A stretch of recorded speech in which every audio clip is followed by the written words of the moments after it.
মাদ্রাসায় জঙ্গি হ্যান ত্যান বলে দেখে দিল। মুখ্যমন্ত্রী আমাদের রাজ্যের অভিভাবিকা তো, সরকারের প্রধান তো, তার উচিত কিছু একটা প্রেস কনফারেন্স করা।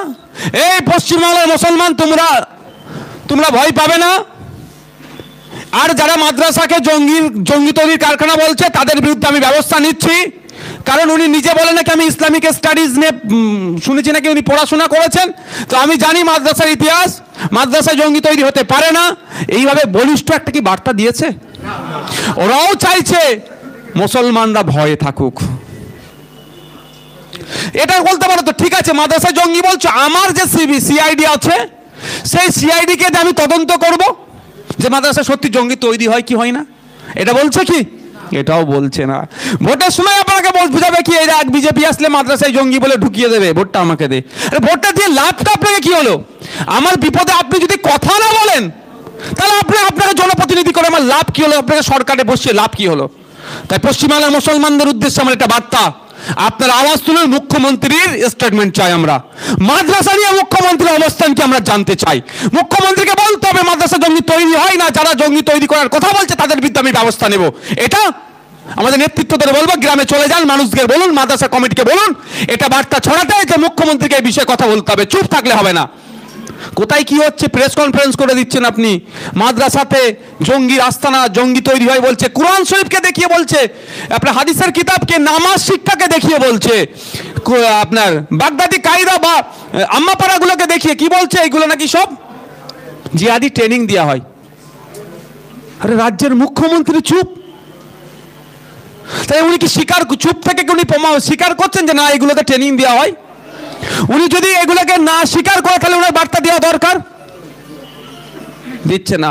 আর একটা কথা বলি, এটা আপনাকে কি করতে হবে, আজকে এখান থেকে ফিরে যাবেন, মহল্লাতে গিয়ে মসজিদ মাদ্রাসার ইমাম সাহেব যারা আছেন, উস্তাদ, তাদেরকে বলবেন, আর গ্রামের সাধারণ মানুষ তৃণমূল করলে বলতে হবে ভাই তুই আওয়াজটা তোল, ভাই তৃণমূল করতে পারে ভাই আওয়াজটা তোল।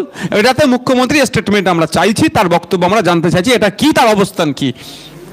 আর একটা কথা, একটা ভুল বুঝিয়ে দেওয়া হয়, মাদ্রাসায় পড়লে নাকি বহির্বিশ্বের সাথে যোগাযোগ থাকে না, মাদ্রাসায় নাকি শুধু আরবি পড়ানো হয়।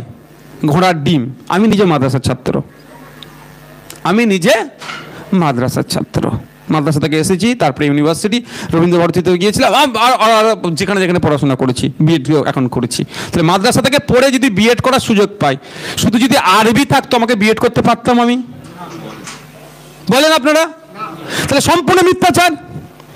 আমি দায়িত্ব নিয়ে বলছি, একটা জেনারেল এডুকেশনে যে ছাত্র যার লোড নাই, মাদ্রাসার ছেলেকে তার থেকে বেশি পড়াশোনা করতে হয় 1 নম্বর পাওয়ার জন্য। কারণ আপনি যদি চলে যান, খারেজি হোক আর সরকারি পরিচিত মাদ্রাসা হোক, একটা হচ্ছে ক্লাস 10 পর্যন্ত যদি প্রথম দেখেন, তাহলে ক্লাস 10-এ জেনারেল এডুকেশনের যে সমস্ত বইগুলো আছে সেইগুলোতে পড়তে হয়, আবার আরবিও পড়তে হয়। আরবি সাবজেক্ট যেগুলো আছে, তাহলে কত বেশি পড়তে হচ্ছে মাদ্রাসার ছাত্রদেরকে? বেশি পড়তে হচ্ছে, নাম্বার একই কিন্তু বেশি পড়তো, কিন্তু মিথ্যাচার।